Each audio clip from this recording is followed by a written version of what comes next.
Good morning, student. Welcome back to your channel. Its name is Let's Learn Math and Physics. जैसा कि आप white board पे देख रहे हैं, हमारा आज का टॉपिक है टोटल इंटरनल रिफ्लेक्शन। अब टोटल इंटरनल रिफ्लेक्शन पढ़ने के लिए पहले आपको थोड़ा सा ब्रीफ पता होना चाहिए रिफ्लेक्शन के बारे में कि रिफ्लेक्शन क्या होता है। तो इससे पहले, इस टॉपिक को करने से पहले हम थोड़ा रिफ्लेक्शन के बारे में देखेंगे कि रिफ्लेक्शन क्या होता है।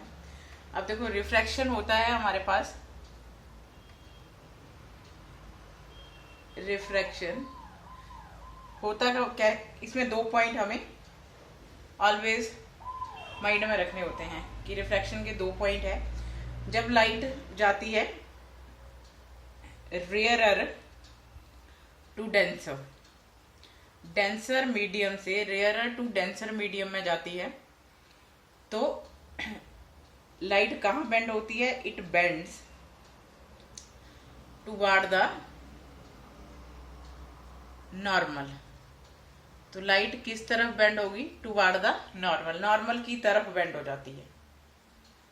और जब light denser denser to rarer, light denser से रेयरर मीडियम की तरफ जाती है, अब डेंस मीडियम से रेयरर मीडियम की तरफ जाएगी, तो it bends away from the normal. कहाँ को बेंड होगी? It bends away from the normal, normal से अवे बेंड होगी। बस ये दो आपको पॉइंट माइंड में रखने हैं कि रिफ्रैक्शन में होता क्या है। टोटल इंटरनल रिफ्लेक्शन के लिए रिफ्रैक्शन बहुत इंपॉर्टेंट है, तो आपको पहले रिफ्रैक्शन पता होनी चाहिए कि कैसे अकर होती है रिफ्रैक्शन। और रिफ्रैक्शन होता क्या है? रिफ्रैक्शन होता है change in the path of light where it goes from one medium to another medium. जब लाइट एक मीडियम से दूसरे मीडियम में एंटर करती है तो उसके पाथ में कुछ चेंज आता है, उसी चेंज को हम रिफ्रैक्शन बोलते हैं। और रिफ्रैक्शन कैसे कैसे अकर करता है? रेयरर से डेंसर में भी लाइट जा सकती है और डेंसर से रेयरर में भी जा सकती है। जब रेयरर से डेंसर में जाती है it bend toward the normal, तब ये नॉर्मल की तरफ बेंड करती है। जब डेंसर से रेयरर की तरफ जाती है तो it bend away from the normal. So ये दो पॉइंट आपको याद रखने हैं टोटल इंटरनल रिफ्लेक्शन के लिए। सो अभी हम आ जाते हैं टोटल इंटरनल रिफ्लेक्शन के ऊपर कि टोटल इंटरनल रिफ्लेक्शन क्या होता है। अब टोटल इंटरनल रिफ्लेक्शन ऑलवेज होता है, सेकंड पॉइंट आपने याद रखना है, जो हमने दो पॉइंट किए उसमें से सेकंड पॉइंट है। तो सेकंड पॉइंट क्या है? डेंसर से denser to rarer, denser to rarer. अब लाइट जब डेंसर टू रेयरर जाती है so it bend away from the normal. So ये क्या करती है? नॉर्मल से अवे बेंड होती है। सो नॉर्मल से अवे बेंड होती है। सो टोटल इंटरनल रिफ्लेक्शन कैसे होता है ये देखते हैं। सो अभी लेंगे क्या? डेंसर से रेयरर, मीन ये हमारे पास हो गया रेयरर मीडियम एयर, और ये हमने ले लिया वाटर। वाटर क्या हो गया? एयर से थोड़ा डेंस होता है, सो ये हो गया हमारे पास डेंसर मीडियम। अब डेंसर से रेयरर में जाएगी, रेयरर से डेंसर में नहीं, डेंसर से रेयर में। टोटल इंटरनल रिफ्लेक्शन अकर ही तब होता है जब लाइट डेंसर मीडियम से रेयरर मीडियम में जाती है। तो यहाँ पे हमारा नॉर्मल, अब नॉर्मल, अब लाइट इंसिडेंट करवाएंगे। सो दिस इज इंसिडेंट रे। अब यहाँ पे पहुंचेगी लाइट, यहाँ पे मीडियम था वाटर, अब मीडियम चेंज होगा, तो मीडियम के चेंज होते ही जो ये इंसिडेंट रे है इसके पाथ में भी कुछ चेंज आएगा। सो क्या चेंज आता है? जब डेंसर से रेयरर में जाती है it bend away from the normal. अब नॉर्मल ये है तो ये जाए, अगर जाती तो ऐसे जाती, बट ये क्या करेगी? It bend away from the normal, normal से अवे बेंड कर जाएगी। नॉर्मल से अवे का मीन क्या है? मीनिंग थोड़ा सा ऐसे जाएगी ये। So this is angle of refraction, this is angle of incident. So इतनी सी बात आपको क्लियर हुई कि ये जो टोटल इंटरनल रिफ्लेक्शन है ये अकर कैसे करता है। डेंसर से रेयरर मीडियम में लाइट जाती है, और जब डेंसर से रेयरर मीडियम में जाती है लाइट तो it bend away from the normal. अब देखो, अब हम क्या करेंगे? एंगल ऑफ इंसिडेंट को थोड़ा और बढ़ा देंगे। अब यहां देखते हैं, ये हमारे पास वाटर डेंसर मीडियम आ गया और ये नॉर्मल आ गया, ये हमारे पास रेयरर मीडियम है। अब एंगल ऑफ इंसिडेंट को थोड़ा सा बढ़ा देते हैं, यहाँ पे एंगल ऑफ इंसिडेंट को हमने यहाँ पे बढ़ा दिया, और जैसे ही एंगल ऑफ इंसिडेंट को हमने बढ़ाया है तो अभी यहाँ पे हमारे पास डेंसर मीडियम है और अब जाएगी लाइट रेयरर मीडियम में, तो थोड़ा सा चेंज होगा पाथ में। जैसे ही इंसिडेंट एंगल बढ़ेगा तो ये और अबे मुड़ेगी फ्रॉम द नॉर्मल, सो थोड़ा सा और अबे चलेगी फ्रॉम द नॉर्मल। तो कैसे चलेगी? ऐसे। अब बिल्कुल कैसे? सरफेस के साथ है, वाटर सरफेस के साथ लगती हुई जा रही है। ओके, जैसे ही आपने एंगल ऑफ इंसिडेंट को यहाँ थोड़ा सा बढ़ाया है, यहाँ एंगल ऑफ इंसिडेंट थोड़ा कम था, यहाँ थोड़ा सा ज्यादा कर दिया एंगल ऑफ इंसिडेंट, उसके साथ ही लाइट जो है वो जैसे ही एयर के मीडियम में गई, रेयरर मीडियम में गई, ये बेंड हो गई टुवार्ड द नॉर्मल। थोड़ी पहले इतनी बेंड हुई, अब जैसे ही एंगल ऑफ इंसिडेंट बढ़ाया तो थोड़ी और बेंड हो गई, और बेंड होते ही ये क्या है, बिल्कुल सरफेस के साथ लग गई है।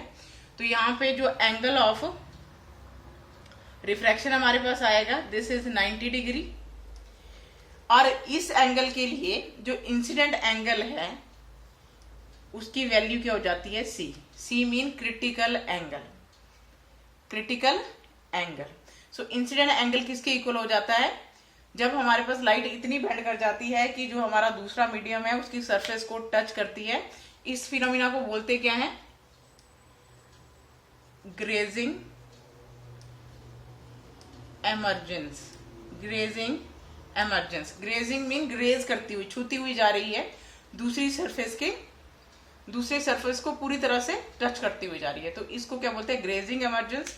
और यहाँ पे हमारे पास एंगल ऑफ रिफ्रैक्शन की वैल्यू है 90 डिग्री, और एंगल ऑफ इंसिडेंट की वैल्यू क्या है? यहाँ पे इक्वल ले लेंगे, एंगल ऑफ इंसिडेंट को ऑलवेज यहाँ पे इक्वल ले लेते हैं सी के।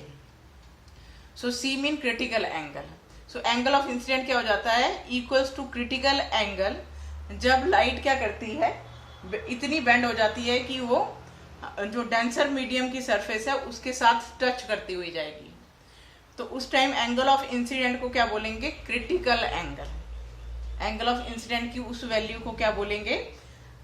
Angle of incident in the denser medium और angle of refraction in the rarer medium.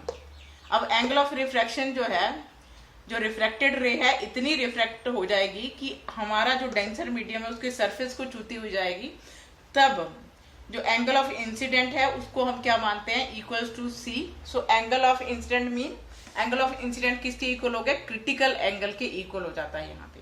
सो ये दो केस हमारे पास आ गए। अब देखो थर्ड केस।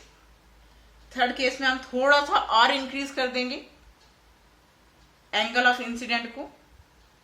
ये फिर से रेयरर मीडियम, ये फिर से डेंसर मीडियम, रेयरर डेंसर।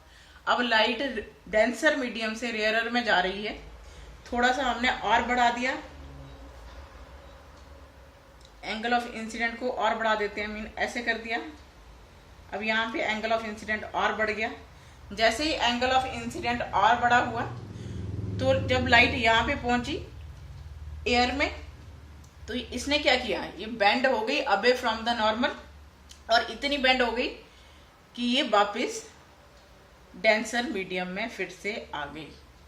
सो जब लाइट इतनी बेंड हो जाती है कि वो फिर से डेंसर मीडियम में आ जाए, इतनी रिफ्रैक्ट हो जाती है कि वो फिर से डेंसर मीडियम में आ जाए, तो उसे क्या बोलते हैं? Total internal reflection. Total internal reflection. अब देखो यहाँ रिफ्रैक्ट भी नहीं हुई, रिफ्रैक्ट होता है उसके पास में थोड़ा सा चेंज है, बट यहाँ क्या हो गया? बिल्कुल रिफ्लेक्ट हो गई है। रिफ्लेक्ट होके जो आपके पास जिस मीडियम से जा रही थी, वाटर में से जा रही थी, वापस वाटर में ही वापस आ गई है, डेंसर मीडियम में ही वापस आ गई है। इस फिनोमिना को हम बोलते हैं टोटल इंटरनल रिफ्लेक्शन। अब टोटल इंटरनल रिफ्लेक्शन क्यों बोलते हैं? इसमें टोटल रिफ्लेक्ट हो रही है, मतलब जितना यहाँ पे इसकी इंटेंसिटी ऑफ लाइट है, यहाँ भी उतनी इंटेंसिटी ऑफ लाइट होगी, और यहाँ पे angle of refraction equals angle of incidence equals to angle of refraction हो जाता है, और पूरी लाइट रिफ्लेक्ट होके वापस आती है, तो इसे बोलते हैं टोटल इंटरनल। अंदर ही, मतलब उसी अंदर ही अंदर ये सब कुछ हो गया, तो टोटल इंटरनल रिफ्लेक्शन इस फिनोमिना का नाम दिया गया है। होता कब है, जब light denser, always keep in mind कि डेंसर से रेयरर में जाती है, डेंसर से रेयरर में जाएगी तो it bend away from the normal. अब इतने इंसिडेंट, यहाँ से हमने लाइट को फॉल करवाया, ये इंसिडेंट एंगल था, तो ऐसा इंसिडेंट एंगल, यहाँ पे जो इंसिडेंट एंगल होगा, incident angle is greater than critical angle. यहाँ पे इंसिडेंट एंगल क्या हो जाएगा, ग्रेटर देन क्रिटिकल एंगल। जब हम incident angle greater than critical angle लेते हैं तब क्या होता है, टोटल इंटरनल रिफ्लेक्शन अकर होता है। लाइट क्या करती है, बेंड होती है और टोटली बेंड होके, टोटली रिफ्लेक्ट होके फिर उसी डेंसर मीडियम में आ जाती है जिस डेंसर मीडियम में से वो पहले पास की थी, उसी डेंसर मीडियम में वापस आ जाती है, टोटली रिफ्लेक्ट हो जाती है। तो इस फिनोमिना को बोलते हैं टोटल इंटरनल रिफ्लेक्शन। यहाँ angle of incidence equals to angle of refraction हो जाता है। और ये फिनोमिना अकर कब होता है, दो कंडीशन में अकर होता है, जब डेंसर से रेयरर में जाती है और angle of incident greater than critical angle हो जाता है। यहाँ पे हमने आपको क्रिटिकल एंगल समझाया, टोटल इंटरनल रिफ्लेक्शन और क्रिटिकल एंगल। यहाँ पे आपको रिफ्रैक्शन का पता चला, फिर क्रिटिकल एंगल कैसे आता है वो पता चला। क्रिटिकल एंगल कब आता है, जब रिफ्रैक्ट होके जो हमारे पास डेंसर मीडियम की सरफेस है उसको ग्रेज करती हुई जाएगी, तो क्रिटिकल एंगल आ गया। जब क्रिटिकल एंगल से भी बड़ा हो जाता है इंसिडेंट एंगल और डेंसर से रेयरर में लाइट जाती है और क्रिटिकल एंगल से बड़ा हो जाता है इंसिडेंट एंगल, तो लाइट क्या करती है, बिल्कुल टोटली रिफ्लेक्ट होके वापस आ जाती है उसी मीडियम में जिस मीडियम से वो पहले पास कर रही थी, तो उसको बोलते हैं total internal reflection. So I think आपको समझ आ गया होगा कि टोटल इंटरनल रिफ्लेक्शन क्या होता है। होता भी कब है, डेंसर से रेयरर में। रेयरर से डेंसर मीडियम में ये नहीं होता। रेयरर से डेंसर मीडियम में क्या होता है कि जब रेयरर से डेंसर में जाती है तो टुवार्ड द नॉर्मल बेंड करती है। ओके, रेयरर से डेंसर में जाएगी सो टुवार्ड द नॉर्मल बेंड करेगी, तो ये फिनोमिना अक्कर ही नहीं होता है। मतलब ऐसे,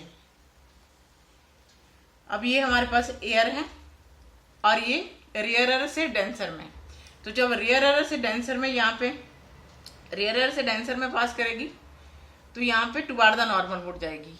तो जब टुवार्ड द नॉर्मल जा रही है तो इससे कोई फर्क नहीं पड़ता है कि इसमें ये टोटल इंटरनल रिफ्लेक्शन फिनोमिना होगा ही नहीं अक्कर।